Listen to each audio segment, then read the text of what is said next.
So, what's better, a will or a trust? Everything business owners and affluent retirees need to know about estate planning, right? My name is Randolph Love III. Y'all probably already know. And I know a lot of y'all like, what do y'all do? I'm kind of like, the Willy Wonka guy, right? You don't really know what I do, but, I just throw these, have these good events, feed everybody, let everybody learn, everybody network. It's because what I do requires a lot of trust, pun intended. I have to show you that, I can help you do whatever you're trying to do. And that a lot of times gives people trust enough to let me help them with what I really do, right? So I'm going to just explain this and break it down. I'm a story guy, right? Data tells and stories sell. So I like to put things in metaphor in order for it to stick. I want to introduce y'all to my friend, Farmer Jed. He's a business owner just like y'all. He's one of the, he farms, he helps industries. He's a member of the Northeast Florida Builders Association, right? He just one of those people who he decided what he wanted to do and he made it happen. He decided what he wanted to do and he made it happen. And throughout his life, he amassed a fortune. Look at his grand estate. You got the pool house. You got the main house. You got the maize bushes. You got too much money when you start doing manicures to your vegetation. When you got life-size vegetation where people can get lost in, you got too much money, right? Or maybe you don't got enough yet, right? Jed only has one daughter. His daughter is Ellie Mae, right? And even though Jed knows that Ellie Mae, she's a competent woman, he raised her. Like, she was out there in the field with him. She was cultivating the relationships with him. He knows that she can manage this estate by herself, but he would prefer before he go to align her with another person, a man they can marry each other and they can manage the money together. So what Jed did, he's a smart man. So he sent out a mailer to all of the eligible bachelors in the small town that they live in. All right? He invited them to his house. They ate his food. They drank his drink, right? They had a good time, right? Then finally, Jed took them to the backyard and said, here's why I really invited y'all here. I have a contest. And if one of you can jump into this pool on one end and swim to the next, you'll win one of three things. He says, one, you can win $1 million. Or two, you can win my estate, that luscious estate with the maize vegetation with the pool house. You can win that. Or three, you get my daughter's hand in marriage. And keep in mind, if you get my daughter's hand in marriage, you get all of it. Right? So they looking and he said, now this isn't no small feat. The reason why it isn't a small feat, because there are crocodile in this pool. There are snakes in this pool. There are piranha in this pool. If you can jump in and before he can get it out his mouth again, he heard a splash in the water. And 6 seconds later, flat, John came up on the other side, barely able to breathe, hands on his knees. Oh, you heard that song before? And he said, Farmer Jed said, oh man, son, that's a world record. You got from one end to the other in 6 seconds flat. You must want $1 million. John, he's still not able to breathe. He said, no, sir, I don't want $1 million. He said, okay, well, you don't want $1 million. You must want my estate, that luscious estate with the nice maize. John said, no, sir, I do not want your luscious estate with the unnecessary maize in the front yard. He said, well, hot dog, son, welcome to the family. You must want to marry my daughter, Ellie Mae. He said, sir, we live in a small town. We all know Ellie Mae. And trust me, nobody here wants to marry Ellie Mae. Farmer Jed said, watch your mouth, son, but if you don't want my $1 million, if you don't want my luscious estate, if you don't want Ellie Mae's hand in marriage, what do you want? He said, I want to know the name of the man that pushed me in that pool.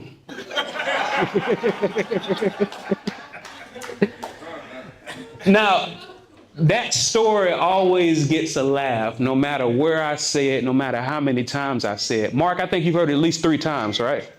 Yeah. So you just laugh because of peer pressure at this point, right? But all truths are parallel. What happens when somebody pushes you or your family in a pool, metaphorically speaking? Do y'all know what to do? I don't know. Do you already have a plan? I don't know. If you already have a plan, is it already outdated and obsolete? Let's see. All right. So here's the reality. Estate planning is not about you. It's about the people you love the most. The loved ones you know, whether when all this happens, you know, everybody gets told this. Who has a mother or a father that tells them it's all taken care of? When it happens, you'll know it's in some secret drawer somewhere. Right? But when it happens, they'll know if it really was taken care of.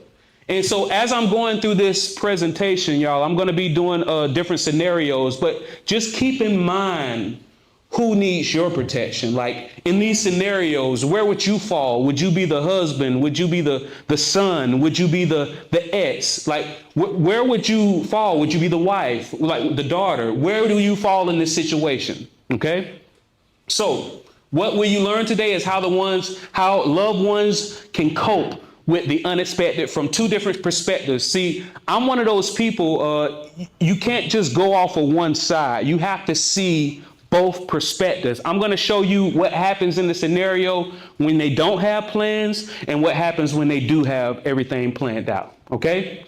All right. So no estate plan or document here and there. Like usually this is what people have. And y'all don't have to raise your hand, but you either don't have an estate plan or you having a document here and there, or it's outdated. If you've gotten your estate plan or trust or will done more than 5 years ago, tell me that things haven't changed in the last 5 years. Most likely something has changed. So that means your trust is now obsolete, right? But if you do it right, it's personalized, it's tailored, and it's a great estate plan. So here it is. Tell me if this sounds familiar, y'all. If you have an estate plan, it hasn't been updated in a long time, right? And whoever did it for you don't communicate with you regularly. You haven't spoken with them since y'all signed the documents, right? No inventory of assets to ensure that the loved ones you know can find your assets. Did y'all know that currently in the state of Florida, there's over 2 billion, that's billion with a B, of unclaimed assets? That's because when the people pass away, your family can't find your stuff. They don't know what all you had, right? But you want to have it inventoried, right? And no process to ensure that all assets will be retitled and redesignated to avoid probate. A lot of y'all have a trust that's like an empty red wagon. And we're going to go over that, all right? And I'm giving my, shoot, I think, was I at the tail end of red wagons? Do they still make red wagons for kids? Right? It's called a big basket now? Or you can't call it a red wagon. It's a political, you can't even call it red anymore, can you? All right. So I believe all truths are parallel, everybody. Before you drink something, you need to know where the source of the drink is coming from. Before you eat something, you need to know where the source of the food is coming from. If you came last month, you heard Ivory Orr's great story, and now you're experiencing his food, right? You know the source. The same goes for knowledge. You need to know the source of where your knowledge is coming from. We have an abundance of availability when it comes to information. You need to vet the source, just like you vet that stream of water to make sure it's not contaminated. Just like you vet that food, you smell it first to make sure you don't smell nothing crazy. You got to vet the knowledge. Here's about me. My name is Randolph Love III. Like I said, I am a chartered financial consultant.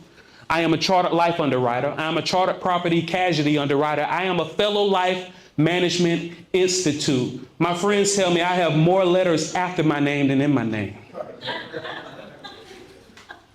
But what does that mean? It means that I went through the traditional means of learning these things, but what if I read a book about swimming for the past 5 years, but I never got in water? I don't even know if I can swim. I hope I can swim, but most likely I can't. Here's how I swim. I am a registered pre-licensing and continuing education provider with the Florida Department of Financial Services. I provide training and consulting to corporate, federal, state, and local governing agencies.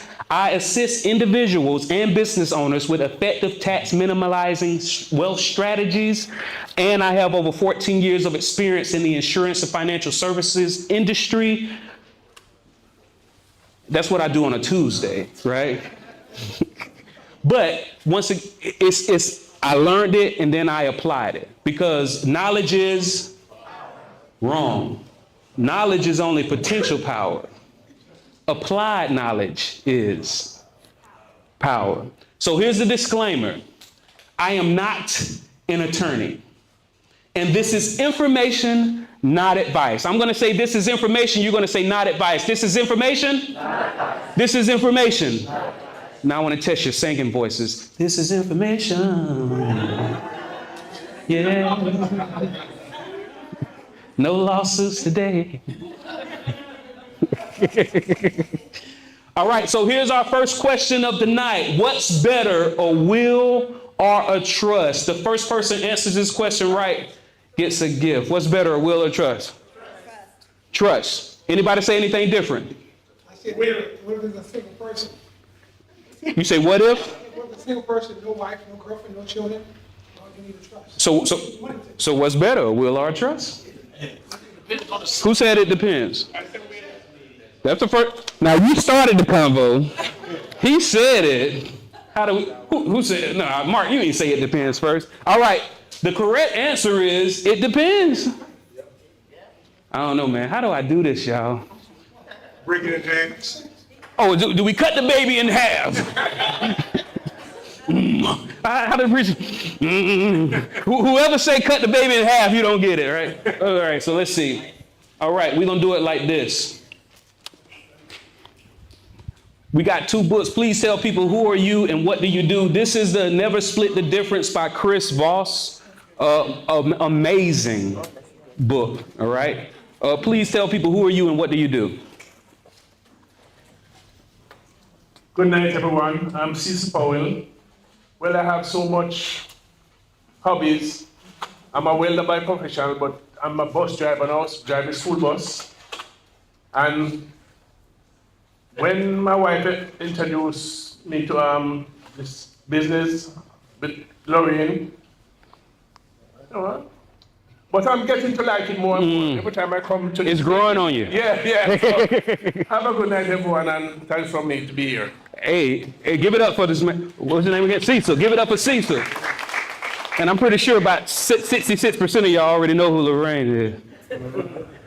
Here you go, man. This is the greatest salesman in the world. I got you, Mark. Greatest Salesman by Og Mandino. One of my favorite books. I read it at least 4 times a year. He's a student of Napoleon Hill. It's a very powerful book. All right. So the correct answer is it depends. So do y'all know, do y'all get why it depends? Because just like he was saying, you might not need these things, right? So I'm going to introduce y'all to a fictional family, right? We're going to call them the Happy Family. Yeah. In today's age. Right? Here is the Happy Family, right? You got Mike, you got Marie, you got Andrew, you got Brock, you got Christy, right? Brock. Most families are mixed families. Blended families is what they call it. And y'all know what a blended family is, right? You got kids out of here, kids over here, then 2 people married, so kids married, right? Most families are blended, right? And Mike and Marie, they are just another blended family, right? Andrew was from Marie's first marriage, right? The first marriage. right? So here's the thing. This is what typically happens when blended families come together. Mike and Marie both came into the marriage with some savings. They both have joint checking accounts, and they're putting the money away toward their retirement. They both have life insurance, and they also have their own solo accounts, and Marie has inheritance in money from her parents and hers. So y'all know how that works. You got your joint accounts, and then you keep your separate accounts, and that way, if you were to go through divorce, you could be like, hey, this has always been mine, right? Yeah, again. In most instances, I typically see, which, I do see it like this, but most instances, it's the wife's name on all the husband's accounts, and she has her own accounts, right? That's typically how it works, right? But in their situation, they both have their own separate accounts, and in her account, she got a big inheritance from her parents, and, Mike don't bother her with that, He's like, that's your money, right? But here's the X. Remember I told y'all that Marie was married to her college sweetheart, Zach. Every time you see a Zach, just watch out for them Zachs, right? They were great together, right? But, he was just, he was fun, but he never could settle down, right? So they ended up having a beautiful son, Andrew, but they ended up getting divorced, right? And naturally, since they got a divorce, and Marie remarried, she brought Andrew over. So now Andrew lives with his half-brother Brock, his half-sister Christy, and his stepfather, Mike, along with his mother, right? And once again, this isn't uncommon. All of us are either a part of a blended family or we know blended family people, right? This is very common information, all right?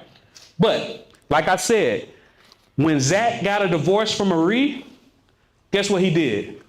He removed her as the beneficiary of his $1 million life insurance policy.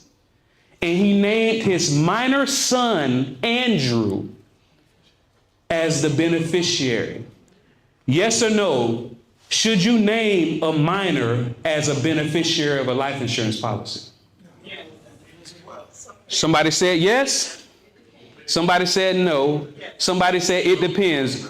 Give me an it depends situation. It depends on what age he is. If he's a minor.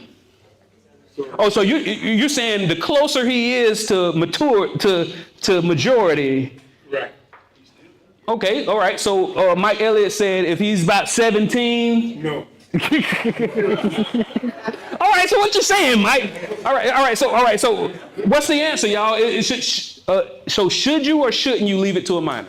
You say yes. Why do you say yes? I say yes because, okay, as part of a credit union, I do it all the time.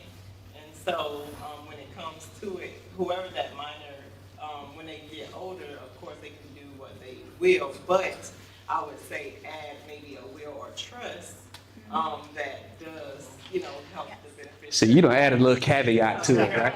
Now, so the answer is you should not name a minor as a direct beneficiary. You know why? Because a minor can't inherit money. And so when it comes to the minor, now they have to decide through probate court who is the guard, who is going to manage the money. And then can you control what this person that's managing the money does? No, you can't. All right. So everyday family, right? So here's the thing, y'all. All these scenarios, we're gonna go through it. It's gonna be a terrible experience for the happy family, right? Terrible. But I hope y'all get a sense of how I deal with these type of topics. I keep it humorous. I know it's serious. I don't want to offend nobody, but there's a certain way that I have to do this in order for it to stick for y'all, right? I have to make y'all laugh. I have to give you stories. And even though I'm telling jokes, I know that this is important, right?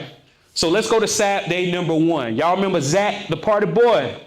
He just turned 40, right? So what did he do for his 40th birthday? Who said skydiving? And his parachute got tangled up. Zach was a good man. Yeah.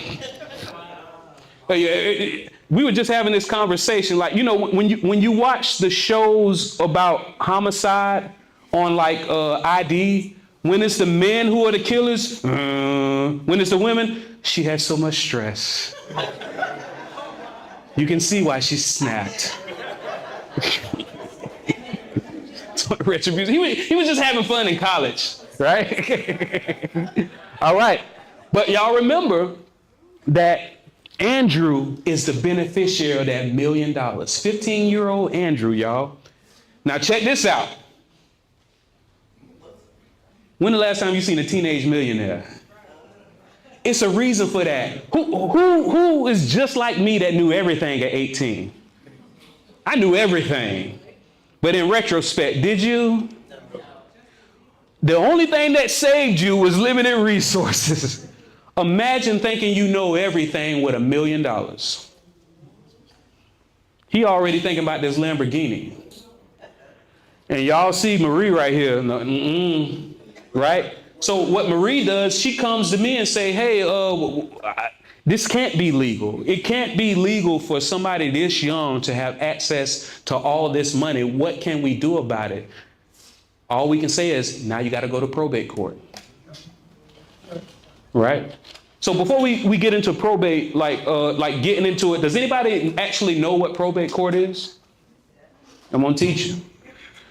This is what probate court. Probate court is when a person dies on an asset still in their personal name. Probate court is the court process of transferring the ownership of those assets out of the person's deceased name and transferring the ownership of those assets to a person who is currently living. Dead people can't sign no papers. So when you die prior to making these arrangements, they have to find a way to create a mechanism in order for that transfer to be done because you didn't do it while you were alive. But what it also means is another reason people have to go to probate court, like in Marie's situation, is that a minor child cannot inherit money directly until they reach the age of adulthood at 18. So once again, the correct answer, should a minor child be named as a beneficiary to inherit money? Yes or no? No. I agree. All right. So now, do y'all think just because she the mama that the judge is just going to say okay? Marie has to go through a court process to determine who should be put in charge of the money until Andrew turns 18. The court does not have to pick Marie. Marie has to submit a credit report and criminal background check. She thinks it's invasive, but she has no choice. Because this judge, this stranger, that's who it is, doesn't know you, so they have to decide, in their opinion, if you're worthy of managing your son's money. What do they know about you? They don't know a lot, but you invited them into your situation by not doing what you needed to do. All right? But guess what? Zach got a brother, Samuel. And guess what Samuel say? He say, Judge, if you knew what Marie did in college, you wouldn't give her no $1 million. Right? No, but say, yeah, my brother had fun, but she had fun too. She's not worthy of managing this type of money. I'm his blood brother. I should manage this money for my nephew, Andrew, until he reached 18. And then, of course, Maria said, no, I should manage it because I'm his legal guardian and it's my son. All right, another question, y'all. Who will the judge choose as Andrew's financial conservator? Marie or Samuel?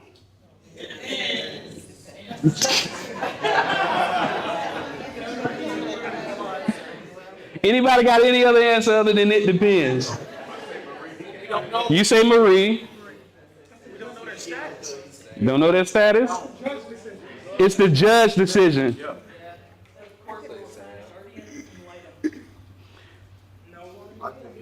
Yes. And that costs money, y'all. So we don't know. So, I mean, what industry are you in? I'm sorry, what's your name? Do you just got common sense, or are you in the industry? Okay.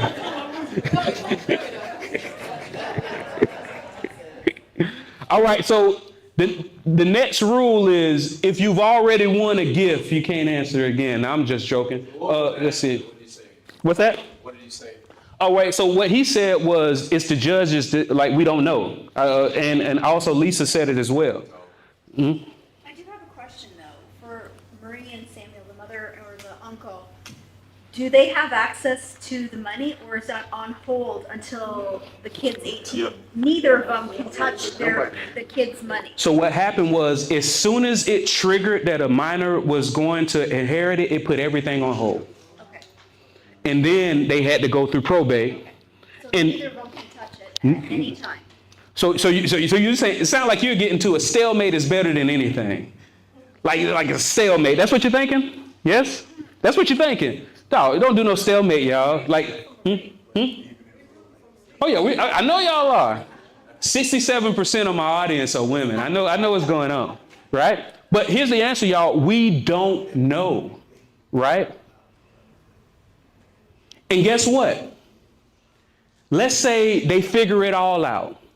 Let's say that they determine who's going to manage the money, whether it's his uncle or his mother, until he becomes an adult. 18. Y'all, do y'all see a problem of an 18-year-old? You got models and bottles. You got trips to the Dominican Republic. You got tigers and random encounters with Mike Tyson. Your 18-year-old son should never be in the same room with Mike Tyson, right? You got no developed work ethic for when the money runs out, right? Let's do something better, y'all. Is it okay if we try to do something better? Because remember I told y'all I'm showing y'all two different perspectives.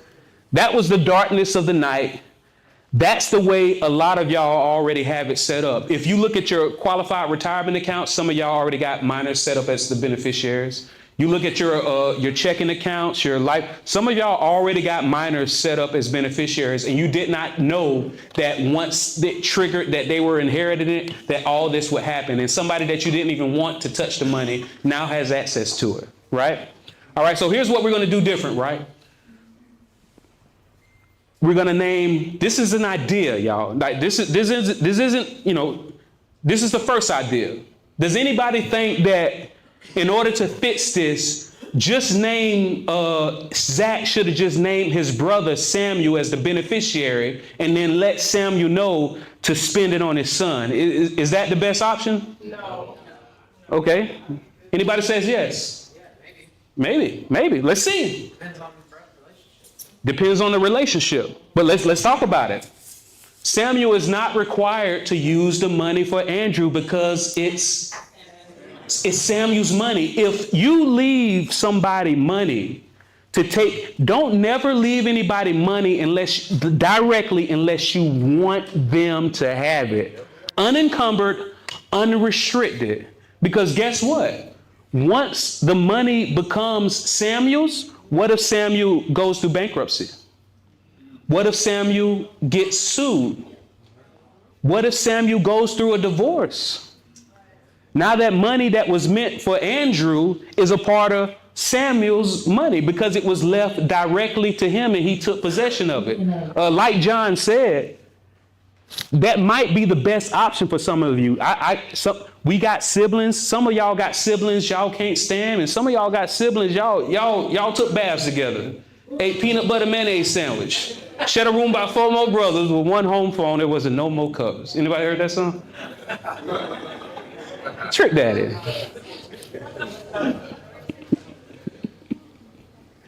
All right. And because it's Samuel's money, like I said, it's exposed to lawsuits, creditors, and a potential ex-spouse. What about idea number 2, y'all? So remember we said at the top of the hour, what's better, a will or a trust, right? What if instead what Zach does is Zach says, I'm going to sign a will that says I leave everything to Andrew, and if he's under 21, I put my brother Samuel in charge. That's it? That's it? Thumbs up? That's it? Where there's a will, there's a probate. Huh? Yes. What's the answer? No. It depends. But what if Samuel spends the money before Zach turns 21? Exactly. That's what we get into. Like, and once again, even if Samuel is a perfect man, he can't stop a lawsuit. He can't stop a divorce, theoretically speaking, right? He can't stop these things, right? So, but in this situation, Zach signs a will and says, I leave everything to Andrew. If he's under 21, I put Samuel in charge. Here's the thing. When that happens, it still has to go through probate. If all you have is a will, you still are going through probate. And all the will does is tell the judge what you want him to do. The judge don't have to do it. All right, so now this is, and I'm going to go a little deep in this because this is where most people plans is messed up, right? So here's how the ownership goes whenever somebody passes away intestate. And what intestate means is passes away without a will or a trust, all right? So your will does not control your assets. Did y'all know that? The first step is joint ownership. If somebody calls me after somebody passes away, do you think my first question is, can I see the will? My first question is, do they jointly own any other property? Because joint ownership supersedes wills. It supersedes it. All right? So joint ownership, then beneficiary designations. Because now we're going on tiers, y'all. So let's look at it. So joint ownership assets go to the surviving joint owner. So that means, let's say you own a house. Let's say it's a blended family. You got married. And usually when couples get married, they put their names on each other's title. But in your will, you have the property going to your son or daughter or whoever. In that situation, who's going to get the property? The spouse. We call it, in the financial services industry, we call it the last to die wins when you're dealing with blended families. Because most people don't have trust, most people don't have will, so the last to die wins. Whenever you pass away, all of your worldly possession goes to your closest surviving relatives. Do you know who your closest surviving relative is if you have children and you're married? Your spouse. It's not your children.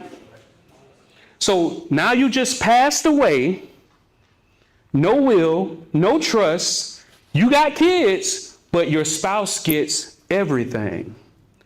What if your spouse passes away and never remarries? Who gets their stuff? Their kids. Not your kids. Their kids.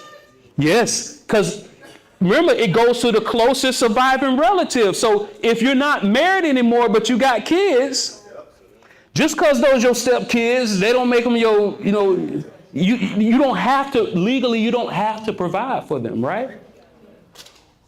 Or let's go even deeper. What if she remarries? Now somebody you don't even know got your stuff.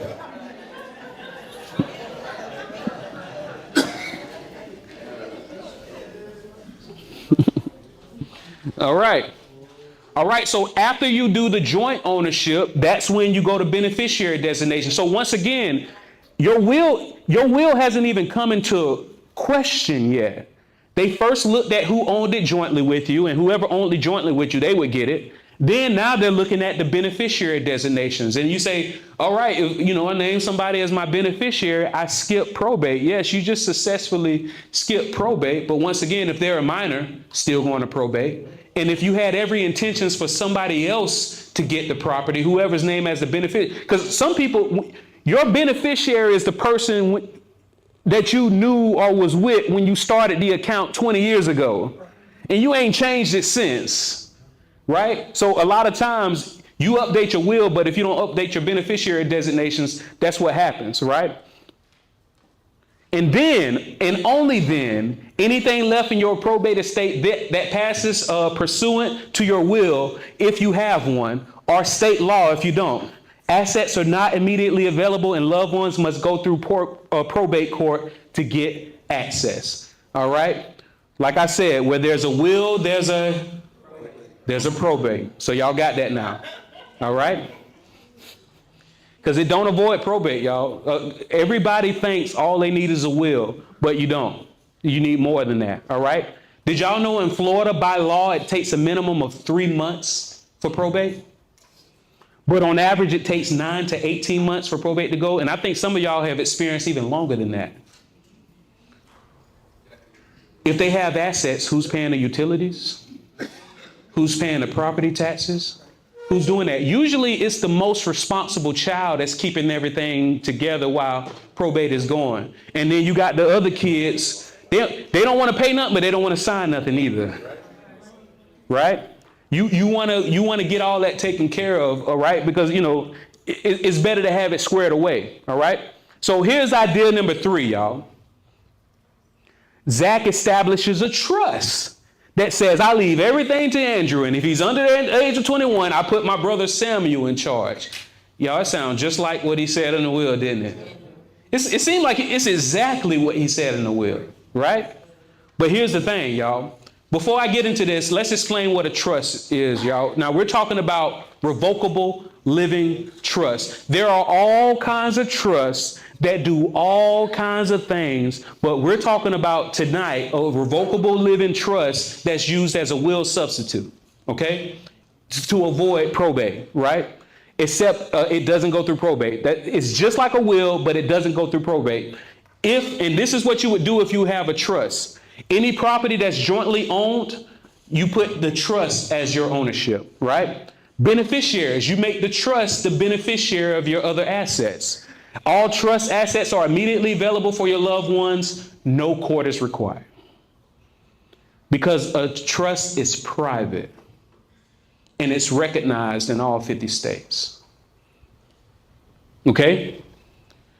Now, some people might, have anybody ever heard that if you transfer the property from your name to a trust, then they can accelerate the loan and force you to have to give the house back or pay your mortgage? Some people think that. Some people are under the impression that when they change ownership, because you're changing ownership out of your personal name to the trust, a lot of people are under the impression that when you do that, it forces an acceleration of your loan, right? So the answer is, can you still maintain homestead status? Yes. As long as you are, you are the trustee, right? And the beneficiary. Can the mortgage company accelerate my loan? No.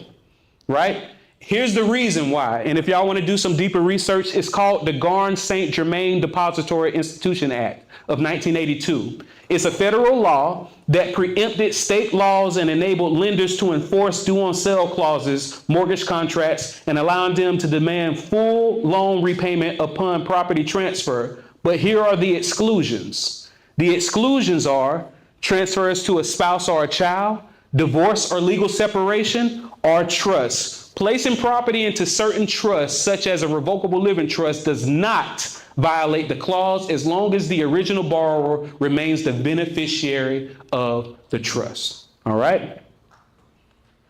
So y'all, this right here is the longest lesson. As I go, because I wanted to get this first part out so you get this, it's very important part, but you will see the lessons are going to go faster and faster, right? So always think of this in 3 buckets. First, whoever jointly owns the property, that's the person that's going to get it when you pass away, no matter what your will says. Then second, whoever is listed as the beneficiary gets it, no matter what your will says. And then and only then will it go to the trust, right? But you're going to make sure your trust is the owner. You're going to make sure your trust is the beneficiary. And you're going to make sure that you remain the beneficiary of that trust in order to keep it good. All right? Now, here's what a lot of people have. A lot of people have a trust. I'm going to say a lot of people. They have a trust. They signed the documents. But none of their assets are titled in their trust. Is that good or bad, y'all? All truths are parallel, y'all. Having a trust without assigning the property and assets is like having an empty red wagon. That's your trust. Y'all can tell that I made that with AI. You see what a thing coming at?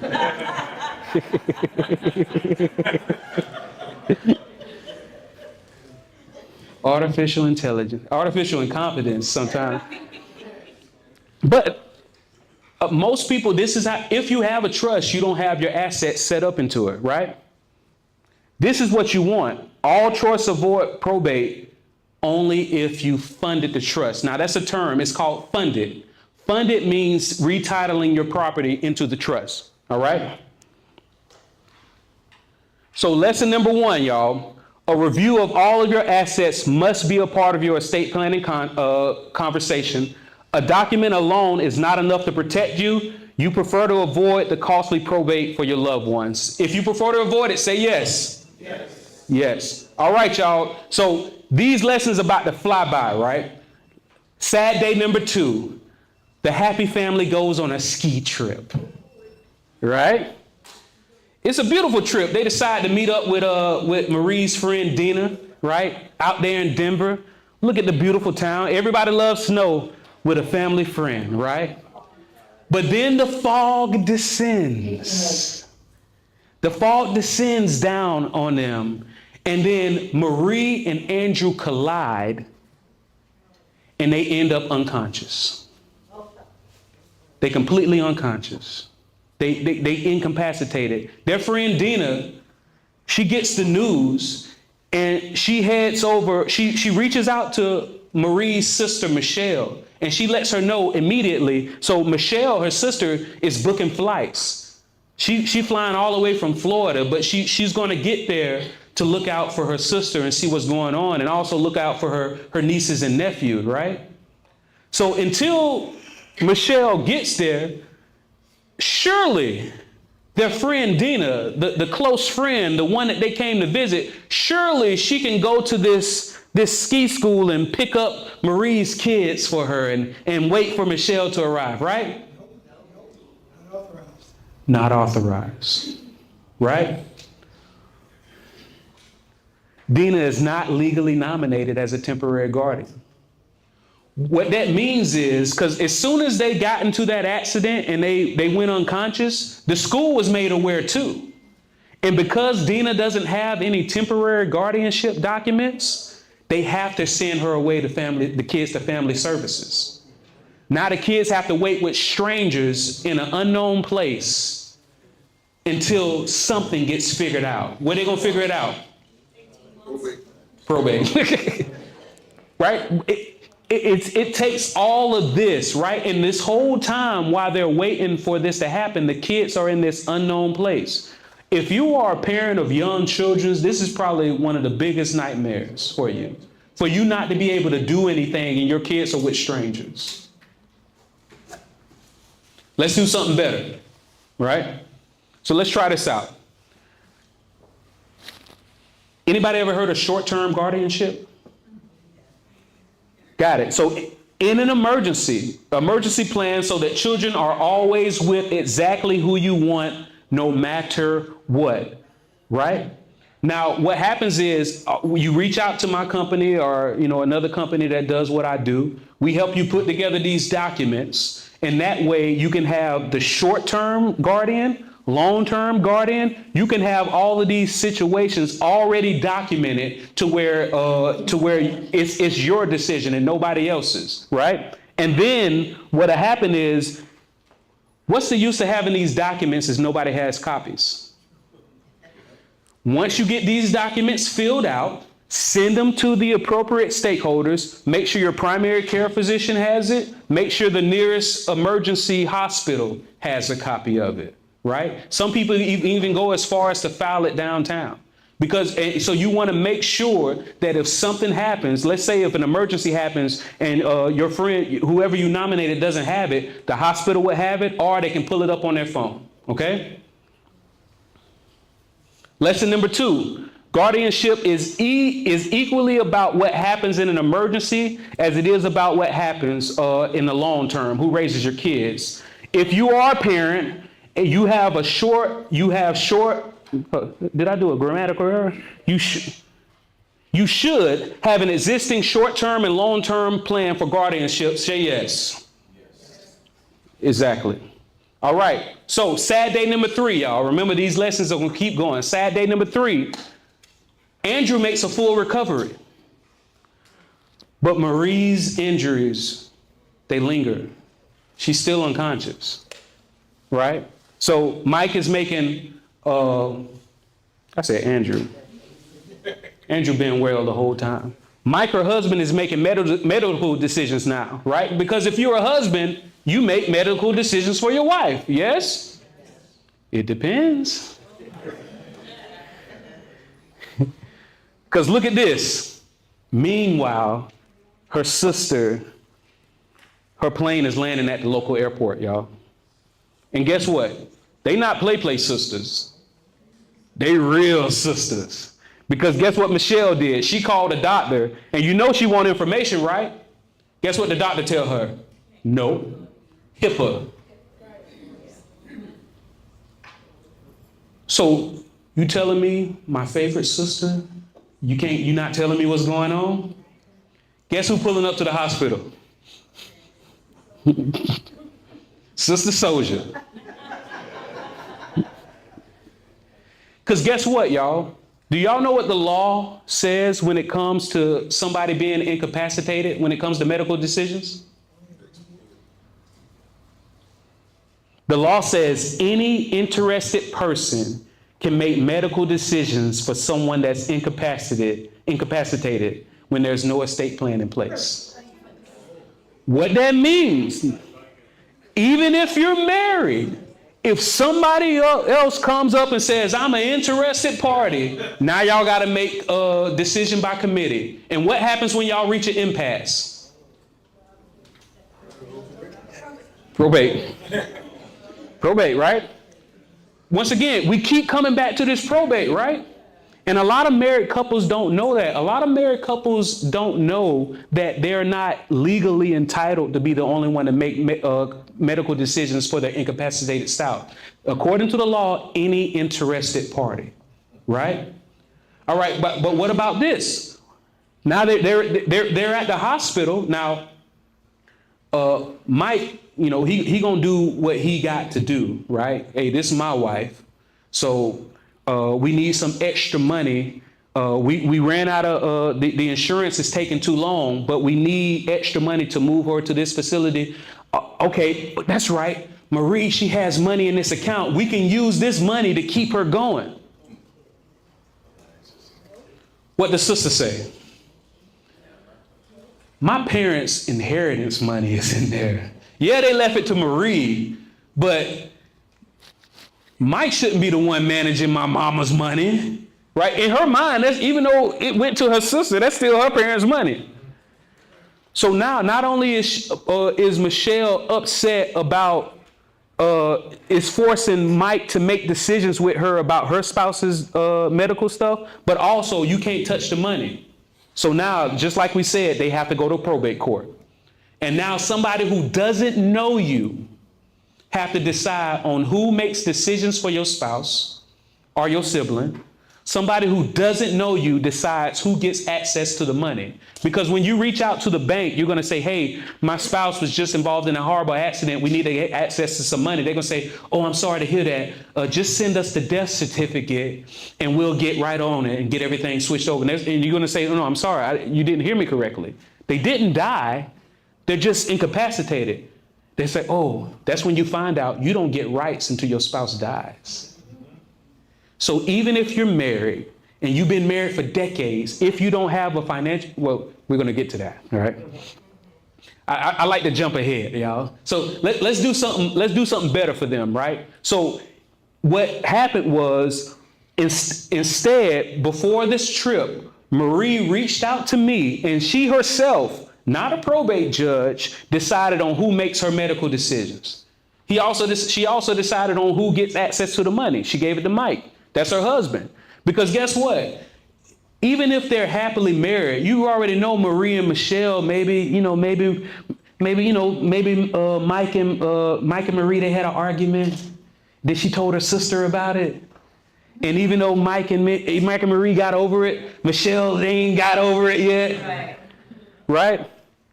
So now Marie can decide and know exactly what's happening. Plus she gives copies to everyone, right? And now when it comes to the bills, Mike has access to the money that he needs to keep things going while he's taking care of her and the kids. All right? So lesson number 3 is the only person other than you who can make decisions is a probate judge. So don't let that happen, y'all. When to remove life support? Who makes that decision? If you don't have your living will, it's called a Florida healthcare directive. If you don't have a living will in place, who knows who makes the decision, right? And nobody knows exactly what you want because you never actually put it together. So let's do something different for them. Marie herself, not the probate judge, decided what happens to her life support. Once again, all you need is a Florida living will, also known as an advanced healthcare directive. We can help you set those things up. If you want control of your loved ones or assets, you must act before it's too late, right? So y'all, here's the next lesson. Even though Mike went through all that with his wife, even though Mike went through all that with his sister, he never got his stuff done. Because he passed away, right? And he died with $500,000 home and $500,000 in a money market account. That's $1 million, y'all. That's, he did pretty good for himself, right? Do y'all know what the estimated cost of probate court is? Depends on how much money you get. I'm gonna tell you, everybody say depends. Hey, I got a lot of attorney friends, and when you go to their conferences, every answer to every question is. So check this out. Here are the costs of probate court. You got attorney's fees, you got executor fees, you got bond fees, you got court costs, you got appraisal fees, and the attorney fees alone are capped at 3%. So that means that $1 million is going to be $30,000.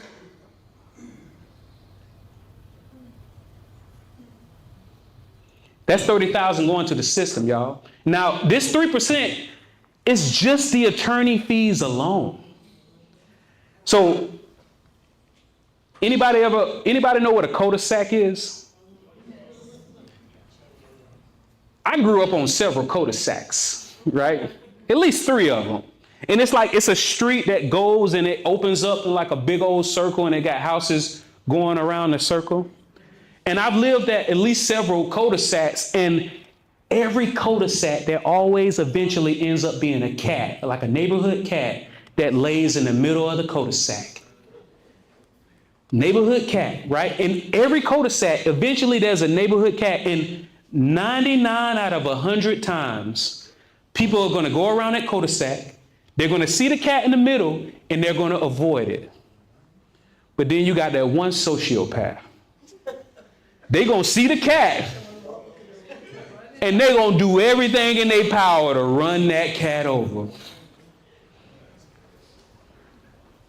What happens when you go through probate court is they have to put your estate in the newspaper for at least 3 weeks. What happens when somebody sees your estate laying in the middle of the street? Even if they don't win, because here's the thing, I called him a sociopath for a reason. Once you go through all the due diligence, most likely the judge is going to determine that they didn't have any right to what they were claiming, right? But what happened unintentionally is there's only a 3% cap if it's uncontested. That one sociopath that contested the estate allowed this attorney to take their cap off. And now you ain't no telling what's going to happen.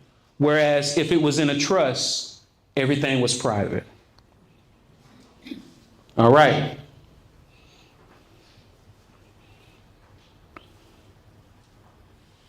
So, all of this, I said all that to say this. A trust is a beautiful thing.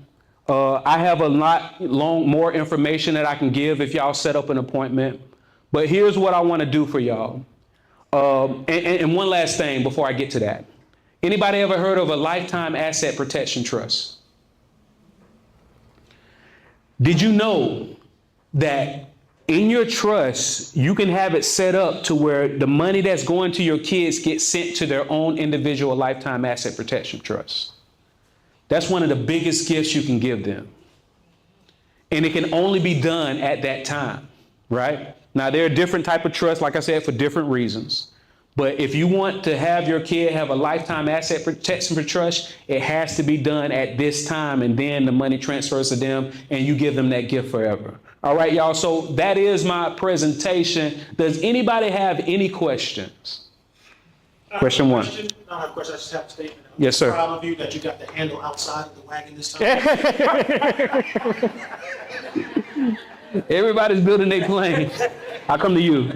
He had his hand up. Walk into the state, it was based on the state of Florida. Florida. Well, most states, but I'm talking specifically about Florida. They're talking about if it gets contested, that yes, sir, Florida. And it's just typically in most states. Any other questions? Yes. So you have I'm sorry. the trust in place in a sad situation, the husband and the wife die. Who's holding the trust? Ah, that's a good question, y'all. So her question was, you have a sad situation, both husband and wife die, who's holding the trust? All right, here's the thing. When you first, so to answer your question, whoever the successor trustee is, that's the short answer. Here's the long answer. When you first get named as an executor or a trustee, you feel good. Like you were the responsible friend. You were the trusted friend. You were the friend that they could count on. 2 to 3 years from now, you're going to hate that job. Because all you're doing is what your friend trusted you to do, or your family member trusted you to do, and you just made an enemy of everybody. Right? So to answer your question, whoever the successor trustee is takes care of everything, but there is no trust police. What do I mean by that? Your trustee is only as good as your trustee is. If you have a complex trust that requires this, that, the third, this, that, and the third, it's not just for avoiding probate, but it has a bunch of other stuff in place. Do you think that trustee is going to be able to keep up with all those mechanisms? No. Do you think that trustee is going to feel good about being isolated from all the rest of the family? Now, that being said, it's nothing wrong with naming an individual that you know to be your successor trustee. But I'm glad you asked that question, because I want y'all to know that there's a such thing known as a corporate trustee. A corporate trustee is a company that all they do is do whatever your trust say. Exactly. And they typically charge anywhere from 1% to 3% of whatever your assets valued at. But because they do this day in and day out, they usually know exactly what to do, and they're not going to get perturbed by somebody saying, nah, don't do that. I know that's what she said in her trust, but no, this is what she said. This is what we're doing. We're going to take our fee. It's over. So that's a good question. The successor trustee is the person, but there is no trust police. Some people choose to get corporate trustees. Yes, sir. I want to comment on a couple things. Okay. That sad part happened to my now wife when she was 16 years old. Long story short, McDonald's, she sued McDonald's. They was forced her to pick up a 50-pound bucket of pickles and mess up her back. So while she was in the hospital at 16 years old, she was awarded $50,000. Where the family bought new cars and everything because she was a minor off of her money. So uncles up in Philadelphia that owned 7 dry cleaning stores found out about it, and he put her in his will to give her $1 million plus all the food, all the stores. I've seen $1 million in my account for one day because the probate courts in Philadelphia challenged it. They flew her from Puerto Rico, was stationed in the Navy, to Orlando for the hearing. I saw it for one day. I went to the bank, to take out some money. The lady looked around, called somebody. I said, what's going on? I said, yeah, my card ain't working outside. She said, sir, your account's been frozen. So the courts of Philadelphia froze that money until they can concoct some kind of thing. Now I find out how broke cities are. Mm-hmm. And they never gave her that money nor the store. We lost out on it. But he Terrible. did give her, his mom willed her $10,000. She got her money. But because there was so much involved, the stores and the money. But I saw $1 million for a day. He saw $1 million for a day. That should be the name of your book. I saw $1 million for a day. And what he's saying is, like I said, when it goes through probate, everything is public. Everything is public. Any more questions? Janique. Yes, my question was, if you establish guardianship, I'm thinking about the first example. If you establish guardianship to the young man who gotten the money from the dad, would that have somehow superseded him, or they would have still had to go through?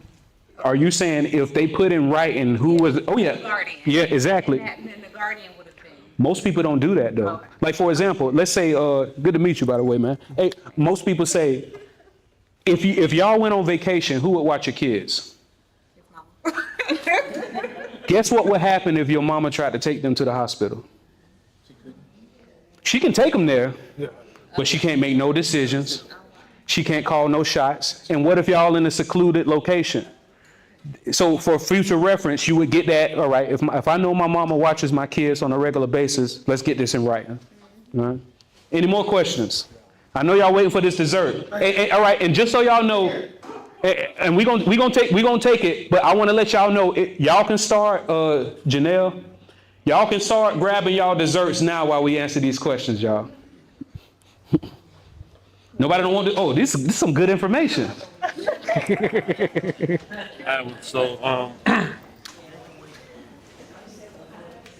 Real estate that's in the business name. Okay. How would we put that? Is that separate, a whole separate trust from the personal? So when you say real estate is in a business name, who owns the business? Like me. All right, so, I own the business. and you're the sole owner of the business. I own the business. I have land that's in the business name, but it's not in a trust. So- I would want it to be in a trust, so that it does. So what you do, if you own a business, because here's the thing, y'all, you want your trust to be the biggest secret in the world. You don't want people to know your trust exists until they have to know, right? So what you do is if you own a business, you make documents and you privately convey ownership to your trust. Because if you own a business and it's owned in your personal name, you get the same probate situation. But if you have documents where you privately convey ownership to your trust, you fix that situation. We help people with that. Any other questions? Oh, no, it depends on, now that depends. Are you a corporation or are you LLC? If you're an LLC, you're probably looking at Wyoming. If you're a corporation, you're probably looking at Delaware. There you go. All right, y'all, any more questions? Do you do home visits, or do we have to come to a brick and mortar office? Oh, yeah, so y'all, I'm 100% virtual, and I'm coming back to you. So what we do is 100% virtual, and we come to you. So when it comes down to getting the documents done, we get it done. So whether we do it digitally or we arrange for everything to get signed, but everything is done virtually. Yes, sir. And just so y'all know, if y'all want a discount, if you what do you do? Go to, yeah, what we'll do is I'll text y'all something that all you have to do is take a quick 5-minute test. It's like a quiz, and it lets me know exactly where you are. And then based off that information, if you do that within the next 24 hours, I'll give you a 30% discount on setting up your trust and doing everything for you, okay? All right. And I know you had a question back here, sir.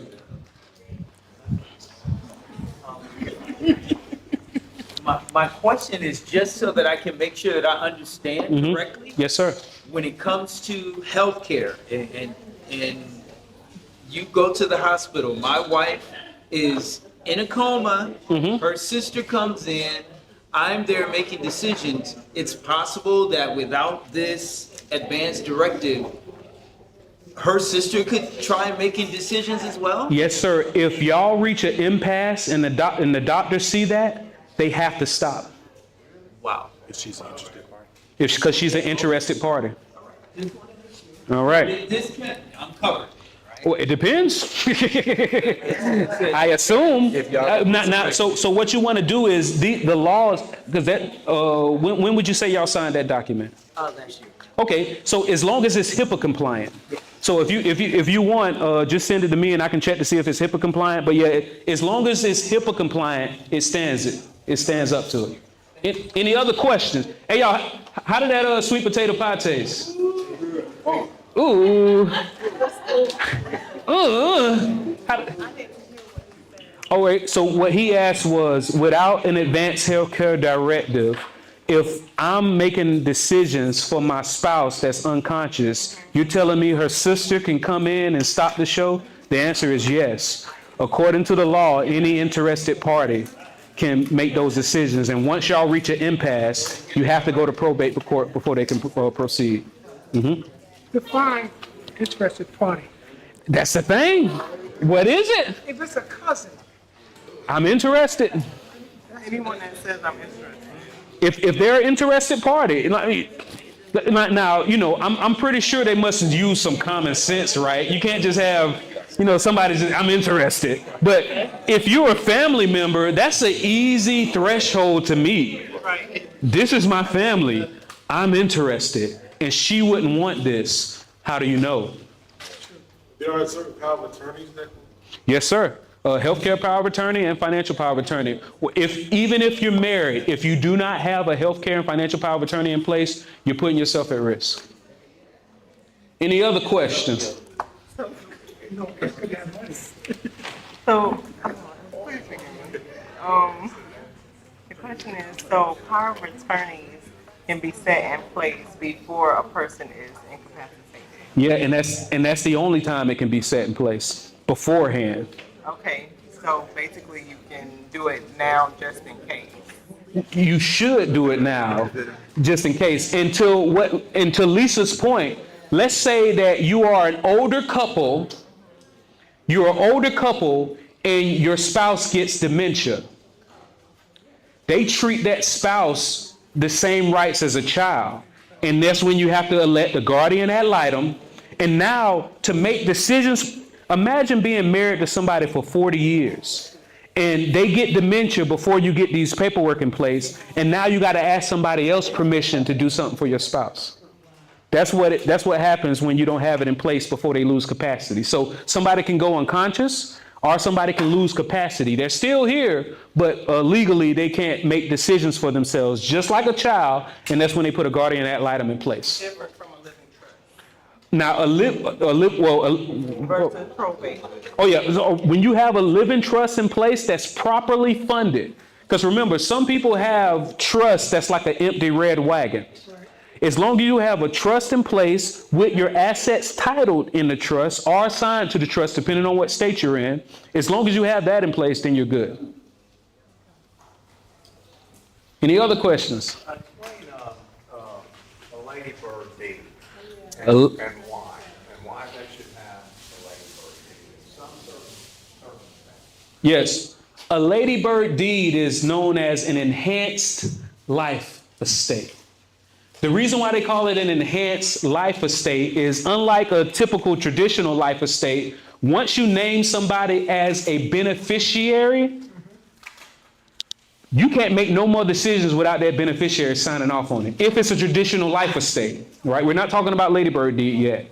If it's a traditional life estate, as soon as you name it as a beneficiary, you can't borrow no money against that house. You can't sell it. You can't do anything of any note without getting that beneficiary permissions first. If you have a ladybird deed, also known as an enhanced life estate, it accomplishes the same thing as a traditional life estate, except you can make changes, you can sell that house, you can borrow against that house, you can switch out beneficiaries whenever you want. So what you do is you fill out the ladybird deed and then you assign it, then you file it with the county. So, and then whenever your death certificate gets filed, that's when the transaction goes. Now, that being said, some people choose And once again, if your only asset is your house and there's no other stuff going on, this might be the end all be all, fix it for you. I got one child and I want this one child to inherit this property. Lady Bird D, what if you got 2 kids? What if you got, you said you can do, all right, so let's say you got a son and a daughter and you just gave both the son and the daughter the house. When we gonna sell it? How much we gonna sell it for? This is mama's favorite room. You better not change that cover. Lady Bird did, and I'm her, You the sole beneficiary? Well, myself and my brother, but I could take him out. No, people, here's the thing, and that's what I'm saying.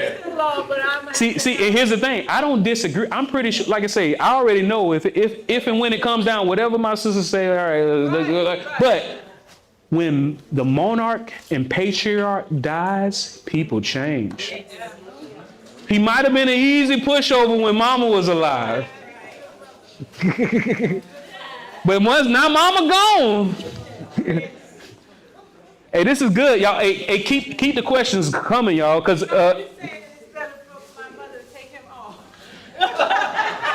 no, this is what I'm saying. What I'm saying is it's better for y'all to first of all decide.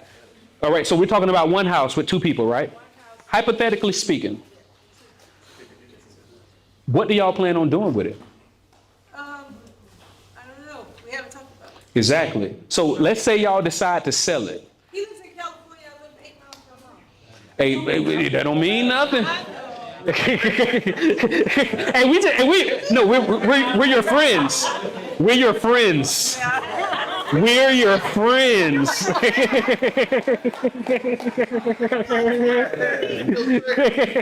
We're your friends. But so what you do is you first got to decide what we're going to do with it. Let's say you decide we're going to sell it. All right, let's figure out the algorithm of how we're going to value it. Are we going to go to 2 or 3? It don't got to be nothing complicated. Are we going to go to 3 realtors and then figure out what they average and sell it? All right. I want the house, but you don't want the house, and the house is valued at $300,000. All right, here's your $350,000. Okay, you want to keep the house, but I don't want to keep the house. All right, you take out $100,000. All right, the house is worth $300,000. My half is $150,000. Your half is $150,000. Take out a mortgage for $150,000. Give me $150,000, and then you can do your thing. You got to have these. So to answer your question, you got to have these conversations beforehand and put it in writing. Most people don't never have it in writing. When it goes in writing, where does it go though? Does it go in the Well, put it in the trust because now here's the thing. Just like I said, there's no trust police. So that's another thing. Not only do you not want to have two beneficiaries of the same property, you don't want 2 co-trustees. That's the equivalent of having no trustee. Do you see what I'm saying? There's no trust police. So if let's say you had a bunch of stuff going on, and it's something that's probably going to go on past probate, got assets and investments, you probably want to start investigating and looking into corporate trustees. But if it's just a simple house, right? Y'all need to decide, brother, do you want this house? All right, if you don't want it, I can buy you out now, or I can buy you out later. But let's have that conversation now. Because once it all happens, he don't want to pay and he don't want to sign nothing either. Now you in stalemate. Hey, who knows? Metaphorically speaking. Hey, I was trying to think of a good joke. Hey,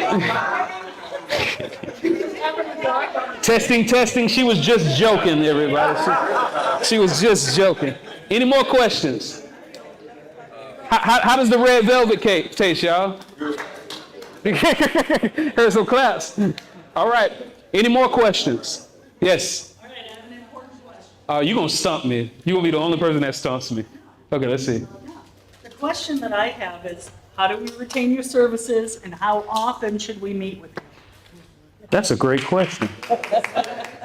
That's a great question. All right, so, oh yeah. So here's, because you know me, I'm always, I don't be thinking to close the sale. You know, I just be thinking like, all right, let me help some people, right? But so All you have to do, I'm going to send out a link.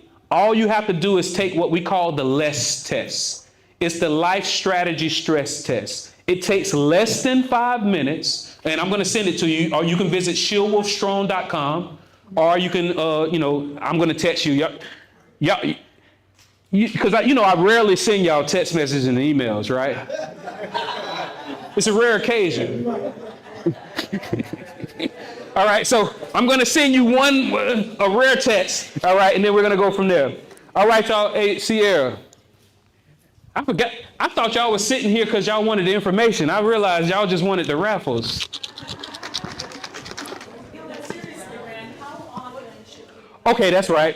So what I do is I have I call it the Life Strategy Academy, right?